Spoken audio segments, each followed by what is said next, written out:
I'm ELD, and this is Fast Effect Double Speed Magic the Gathering from ELD's Time Ball Games in Bellingham, Mass. Here we have Matt on a Bant, I believe Miracles list, versus Nathan also on Miracles. I believe this is actually going to be a spicy new brew using SnOko, Veil of Summer, amongst other new cards that this past year has had to offer. Leading out with a Ponder. Snowlands, I think this is kind of a SnOko list as well. Using Arkham's Astrolabe. Astrolabe on the other side.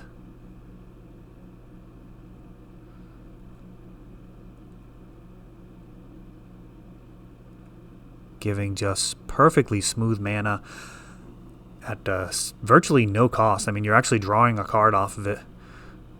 Just two upsides, both moving the ball forward, drawing more cards, and also smoothing your mana base while being able to play with basic lands.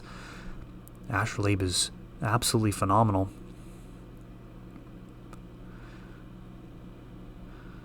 And also the type of card that you're largely fine with people countering. You know, if it does come to that, like trading for a high value counter, also totally fine. Tropical Island.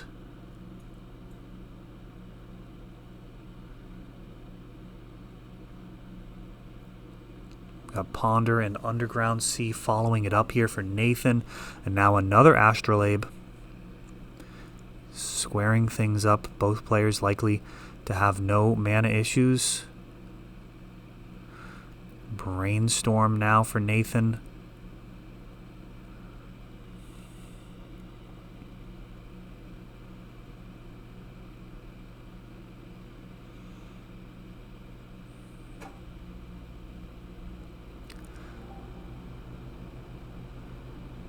And it looks like he's may have to discard. Got an Ice Fang Coatl end of turn. And Nathan ditching a Swords to Plowshares. So stuck on just 2 mana here. And Brainstorm locked as well. So this is pretty bad. Ponder finds another land. That is very welcome.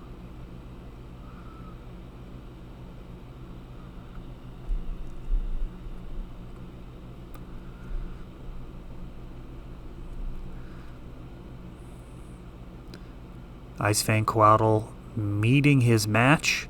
We've got a fetch land.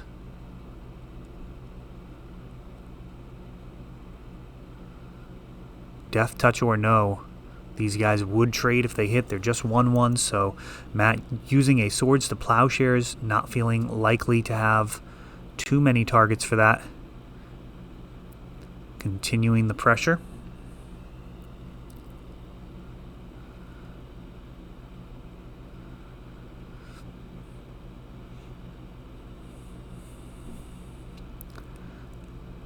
I think Ice Fang Coatl, probably a card that will see more play as time goes on if I had to guess. Baleful Strix, of course, always has the Death Touch, but Flash is no small thing, and you will eventually get to the point where you have Metalcraft for Snow Basics, or whatever the heck you want to call the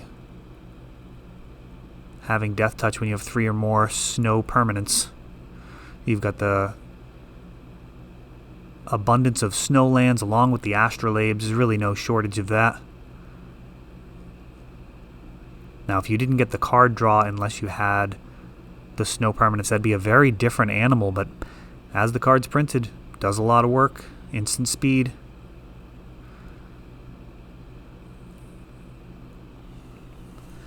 Pair of Snapcasters have joined the board. Matt so far, the mana advantage, but we do have a Teferi, and he's actually going to force a negation, pitching Supreme Verdict, force pitching back Veil of Summer for Matt, making it all come together. Veil Now that should be exiled. Little warning bells likely should have been there, unless that was a huge bluff. Matt actually did pitch a high value card in Supreme Verdict in order to cast that Force of Negation. He could have just hard cast it if he wanted. Of course, he was keeping the mana open for that Veil of Summer to make sure it resolved. And now, Monastery Mentor, card so good that it's restricted in Vintage, and he may be able to close this thing out very quickly. Teferi comes down, creates another Monk token, and thinking through what he actually wants to bounce, he's going to go with the Astrolabe. He's going to crack and then play it again. So drawing a card off of Teferi's bounce ability and off of this Astrolabe. That's creating value all over the place. We've got extra cards being drawn, extra Monk tokens being created. How quickly will this prowess ability wrap this game up with Nathan at just 11?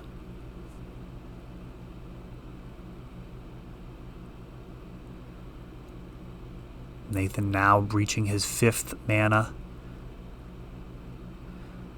Matt, on the other hand, has 7. We've really felt the difference here. Abrupt Decay.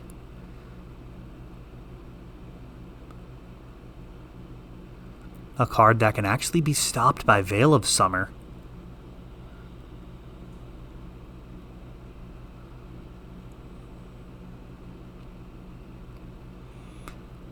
Veil of Summer doesn't actually counter spells, it just gives permanents hexproof from blue and black. Meaning a Abrupt Decay on your Monastery Mentor can be thwarted by a Veil of Summer. Quite the effect. We have a Force of Negation on Oko.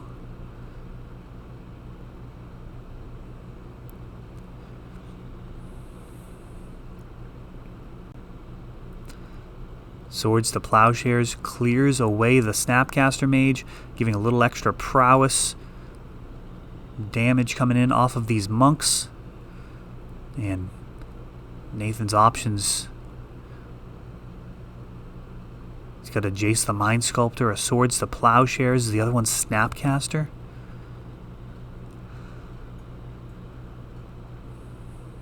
He's going to go with Jace.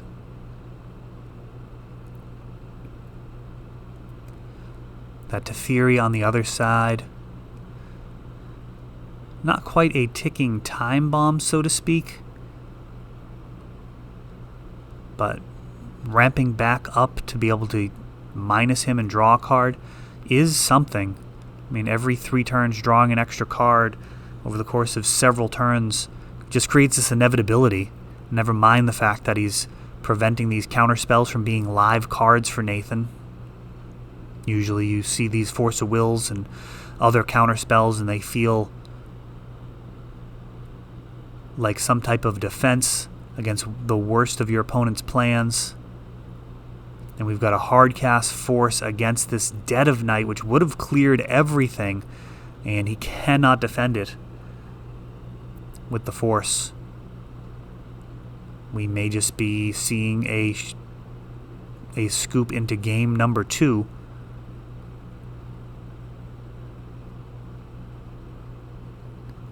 And that'll do it. Very little options there. Teferi, another one of those cards printed in the last year that this Bant Miracles list leveraging quite well. Oko Teferi, Arkham's Astrolabe, Icefang Coatl, Monastery Mentor, an older printing. But man, is he good friends with all of these new cards. Mentor, the type of card that really, the more powerful the cards in the format, the better he is. Not exactly a draft all-star. As just a potential 3-mana, 2/2 many games. But you put him in a format full of free spells, and that is one of the finest Magic cards ever printed.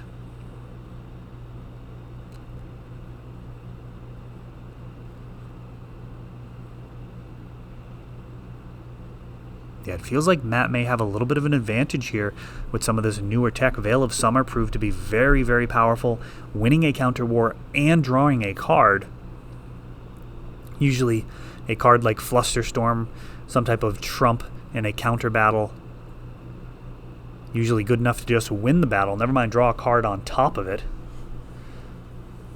And it really does function as a one-mana hard counter. It's also green, so you can't Pyroblast it.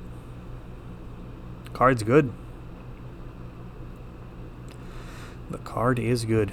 There are a couple of bizarre corner cases where you can actually make things uncounterable through Chalice of the Void. But usually they've got the Chalice at 1. So not going to come up too often.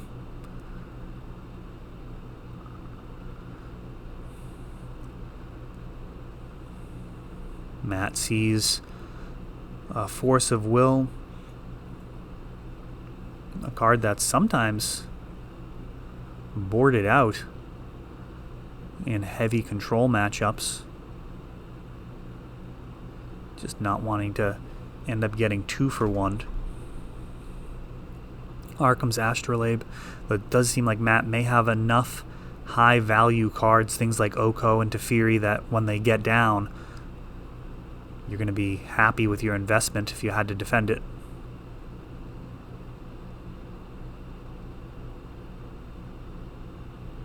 Prismatic Vista. Tell you, that's a fetch land that as soon as I saw, I was convinced it was going to be Eternal playable. I'm just surprised in the way that it's managed to find its way into these control shells. I thought worst case scenario, you've got decks like Burn that run fetch lands, probably be a budget version of a fetch land for those decks. As it turns out, I believe it's actually more than some of the red fetches that Burn might have run otherwise. So not only is it seeing a ton of play, it's also commanding a little bit of a premium. The card is actually the preferable fetch land for many of these control lists thanks to Arkham's Astrolabe. Sylvan Library, type of card that's super dangerous in these control matchups. Is Nathan just going to be able to dig with this, just paying 8 life a turn, drawing extra cards? We'll see. Oh, those look like they may be keepers. He's just going to keep one of them.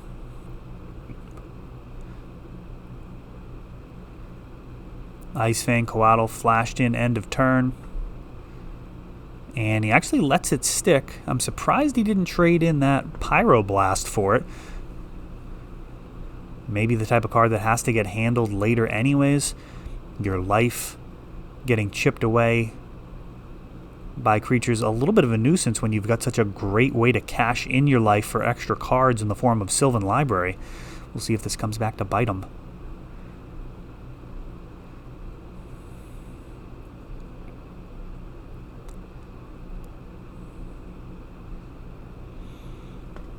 If he does have to Pyroblast it later, I suspect it's going to feel a little bad. Is this going to get a Pyroblast? No, Snapcaster's also resolving along with Ponder. And I am somewhat surprised. Tropical Islands being left open.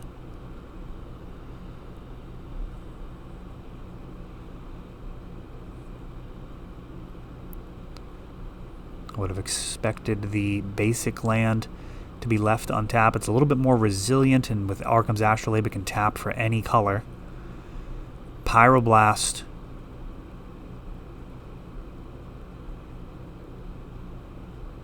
Taking out the Snapcaster and now the Ice Fang, but some of the damage may have been done.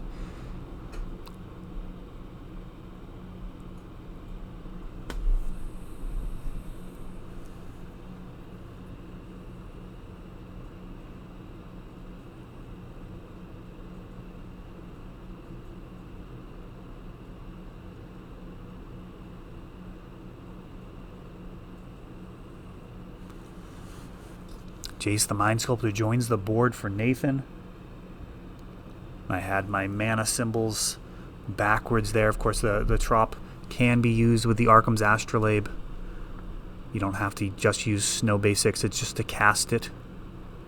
Filters any mana. Why it was such a welcome addition in Pauper to the Urzatron decks. They have plenty of extra colorless mana. Brainstorm. Ooh, and we see Monastery Mentor. Things could be getting very dangerous for Nathan very quickly. Mentor is able to go wide, so Jace the Mind Sculptor can't just bounce it, negating the 3 mana investment.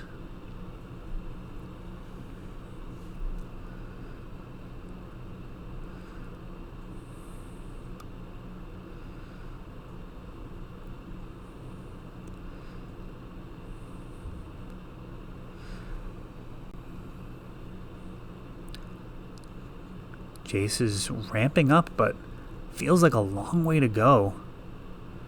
Even with Jace and Sylvan on board, it feels to me like Matt actually may be ahead here. He's using his cantrips, he's moving things forward. Nathan not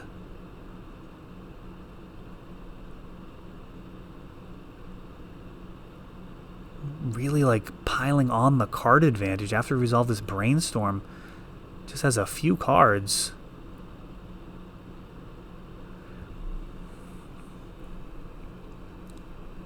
Are we going to see like a hard cast Force here? And then Matt respond with the Veil of Summer? That would be horrific. No, we've just got another cantrip. Now just down to 4 mana.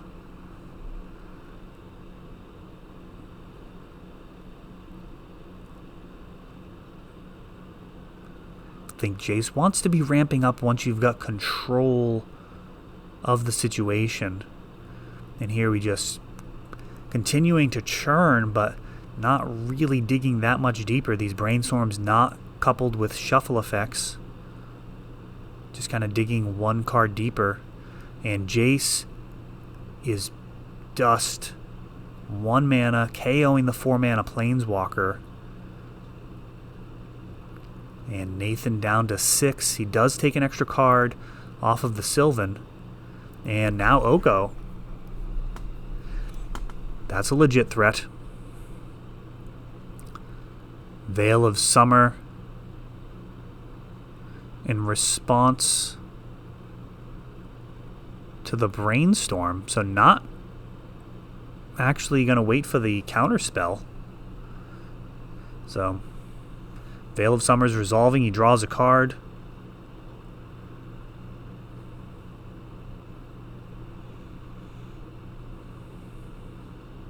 Oko will resolve.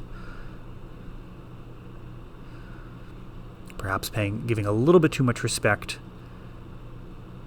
to the power of Brainstorm there.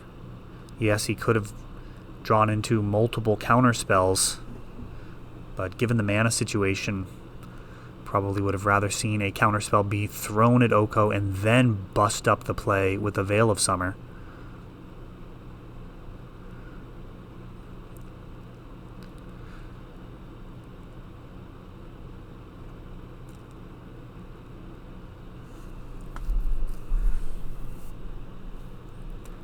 Odd to me that with Jace the Mind Sculptor on board, it felt to me like Matt was ahead, but as soon as this Oko hit, felt like Nathan was in the driver's seat. Really a testament to the power of the Planeswalker. But no, he's got another Snapcaster for the Pyroblast. Takes that Oko out. And Nathan just not able to fight on the stack here. He pays another 4. Sylvan's drawn quite a lot of extra cards. And another Oko.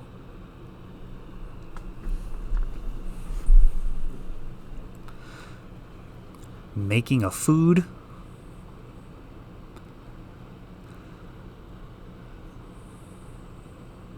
Monastery Mentor. Drown in the Lock. Veil of Summer. Veils cannot counter other Veils, so there's going to be a Mentor here. But he won't be around for too long. And Abrupt Decay. Wasn't there a Veil of Summer cast earlier?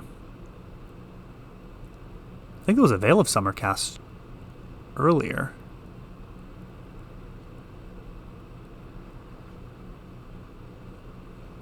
I may have missed that. We are flying through this.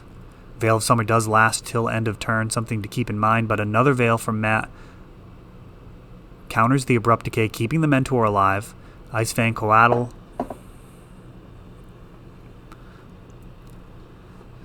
And Oko has a decision to make. He elks the Astrolabe. So Mentor can potentially make a lot of bodies here. Swords taking out the Elk. Growing the team.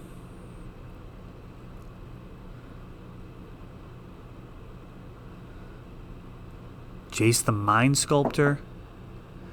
And Veil of Summer in response. Along with Drown in the Lock.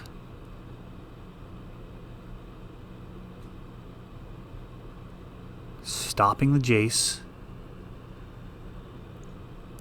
Getting ready to cash in here. Looks like a bunch of damage going at Oko. No, going to the face. So Oko's being left to live. 3 tokens. Ice Fang. Arkham's Astrolabe. Another Astrolabe.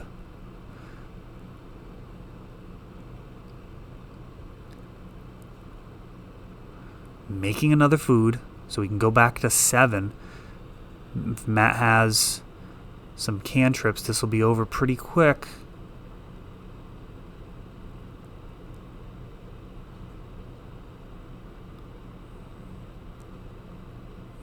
Three monk tokens. Each spell adding 3 damage. And that's the story of this match. Red Blast taking out Oko one more time.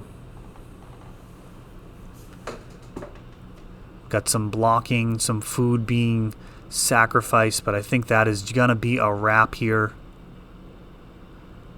Nathan just unable to defend his Planeswalkers from Pyroblast. One of the strongest sideboard cards in the format. A Teferi, that meets a Force of Will hard cast. And Matt grinding it out with this new Bant Miracles list.